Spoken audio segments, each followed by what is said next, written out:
Friends, അപ്പോൾ എല്ലാവർക്കും നമ്മുടെ ഇന്നത്തെ പുതിയൊരു വീഡിയോയിലേക്ക് സ്വാഗതം. അപ്പോൾ നമ്മുടെ ഇന്നത്തെ വീഡിയോ എന്ന് പറയുമ്പം ചുവന്നിഞ്ചിയെക്കുറിച്ച് തന്നെയാണ് കേട്ടോ. നമ്മളിന്ന് ചുവന്നിഞ്ചി ഒരു ഗ്രോബാഗിലുണ്ടായി നിൽപ്പുണ്ട്, അതൊന്ന് വിളവെടുക്കാൻ പോവാണ് കേട്ടോ. നമ്മുടെ മദർ പ്ലാന്റ് ആയിട്ടുള്ള ഒരു ചുവന്നിഞ്ചിയാണ്. അപ്പോൾ നമുക്ക് ആ ഒരു ഇഞ്ചിയാണ് ആദ്യമായിട്ട് കിട്ടുന്നത്. അപ്പോൾ നമ്മളത് നട്ട് കഴിഞ്ഞിട്ട് അതിൻ്റെ പുതിയതായിട്ടുണ്ടാകുന്ന കിളിർപ്പുകളൊക്കെ അടർത്തി സെപ്പറേറ്റ് ചെയ്താണ് പുതിയ തൈകളൊക്കെ ഉണ്ടാക്കിയത് കേട്ടോ. അപ്പോൾ എത്രത്തോളം വിളവുണ്ട് കാര്യങ്ങളൊന്നും അറിയത്തില്ല. നമ്മളിന്ന് അതൊക്കെ ഒന്ന് പോയി ഇന്ന് കണ്ടിട്ട് വരാം കേട്ടോ. എങ്ങനെയാണ് അതിൻ്റെ കാര്യങ്ങളെന്നൊക്കെ ഒന്ന് പോയി നോക്കിയിട്ട് വരാം. നമുക്ക് ഒരു പിടുത്തമില്ല എന്തോരം വിളവ് കിട്ടുകയില്ലയോ ഒന്നും അറിയത്തില്ല. അപ്പോൾ എന്നാലും നമുക്ക് ഇന്നത്തെ വീഡിയോയിലേക്ക് പോവാവേ. അപ്പോൾ വീഡിയോയിലേക്ക് പോകുന്നതിന് മുമ്പായിട്ട് നമ്മുടെ ചാനൽ നിങ്ങൾ ആദ്യമായിട്ട് കാണുന്നവരൊന്ന് സബ്സ്ക്രൈബ് ചെയ്യാനും അതുപോലെ ലൈക്ക് ചെയ്തും ഷെയർ ചെയ്തും കമൻറ്റ് ചെയ്തും സപ്പോർട്ട് ചെയ്യാനും മറക്കല്ലേ കേട്ടോ. നമുക്ക് നേരെ വീഡിയോയിലേക്ക് പോവാവേ. അപ്പോൾ നമ്മളൊരു ചുവന്നിഞ്ചിയുടെ ഗ്രോബാഗ് മറിച്ചപ്പോൾ കണ്ട ഒരു കാഴ്ചയാണ് കേട്ടോ ഇത്. നോക്കിയേ, അതിൻ്റെ വിത്തും കാര്യങ്ങളൊക്കെ നല്ല ചുവന്ന് കൊടുത്ത് വന്നിട്ടുണ്ടേ. അപ്പോൾ അത്യാവശ്യം നല്ല വലിയൊരു ഗ്രോബാഗാണ് കേട്ടോ. അപ്പോൾ ഇതിൻ്റെ ബാക്കിലോട്ടൊക്കെ വിത്തുണ്ടെന്നാണ് എൻ്റെ ഒരു പ്രതീക്ഷ.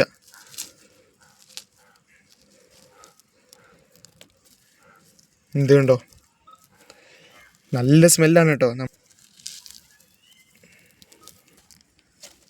നമുക്കൊന്ന് ക്ലീൻ ചെയ്തിട്ടാണ് കേട്ടോ.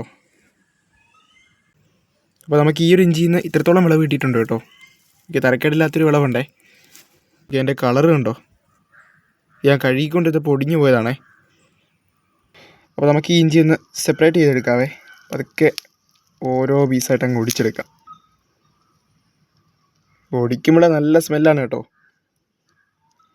അപ്പോൾ ഈ ഒരു ചുവന്നിഞ്ചിയെ പറ്റി നമ്മൾ ഒരുപാട് വീഡിയോസ് ചെയ്തിട്ടുണ്ട് കേട്ടോ. ഒക്കെ നമ്മുടെ ചാനലിൽ തന്നെ കിടപ്പുണ്ട്. ഞാൻ ഡിസ്ക്രിപ്ഷൻ ബോക്സിൽ അതിൻ്റെ ലിങ്കുകളൊക്കെ കൊടുത്തേക്കാം കേട്ടോ. അപ്പോൾ ഞാൻ നമ്മുടെ ഇഞ്ചി നല്ലോണം ഒന്ന് സെപ്പറേറ്റ് ചെയ്തെടുത്തിട്ടുണ്ട് കേട്ടോ. ഇനി പഴുത്തായിട്ട് നല്ലോണം ഒന്ന് കഴുകിയെടുക്കണം. ഞാൻ നമ്മുടെ ചുവന്നിഞ്ചി നല്ലോണം ഒന്ന് കഴുകിയെടുത്തു കേട്ടോ. നോക്കുമ്പോൾ അതിൻ്റെ കളറും കാര്യങ്ങളൊക്കെ നിങ്ങൾക്ക് നല്ലോണം മനസ്സിലാവും. നോക്കി എന്തോരം റെഡ് കളർ ഉണ്ടെന്ന് നോക്കി. നമ്മളതിൻ്റെ വേരും കാര്യങ്ങളൊക്കെ ഒന്ന് റിമൂവ് ചെയ്ത് കൊടുത്തിട്ടുണ്ടേ. കാരണം നമുക്കിനി നടേണ്ടതാണല്ലോ. പിന്നെ വരുന്ന കാര്യം എന്ന് പറയുമ്പം ഈ ഒരു ഇഞ്ചി ഇന്തോനേഷ്യൻ റെഡ് ജിഞ്ചർ എന്നാണല്ലോ അറിയപ്പെടുന്നത്. ഇന്തോനേഷ്യയിൽ നിന്നാണ് കേരളത്തിലേക്ക് വന്നതെന്നാണ് പറയപ്പെടുന്നത് കേട്ടോ. അവിടെ പോയ ഒരാൾ അവിടെ നിന്ന് ഇതിൻ്റെ തൈകൾ ശേഖരിച്ച് കേരളത്തിൽ കൊണ്ടുവന്ന് കൃഷി ചെയ്യുന്നതാണ് പറയുന്നത്. അത് കോട്ടയം ജില്ലയിലാണ് ആദ്യമായിട്ട് ഇത് കൃഷി ചെയ്യുന്നതെന്നും പറയപ്പെടുന്നുണ്ട്. അതുപോലെ ഇതിന് ഈ കീടങ്ങളുടെ ആക്രമണമൊക്കെ കുറവാണെന്നാണ് കേട്ടോ പറയുന്നത്. അപ്പോൾ ഒരു കണക്കിന് ശരിയാണെന്ന് എനിക്കും തോന്നിയിട്ടുണ്ട്.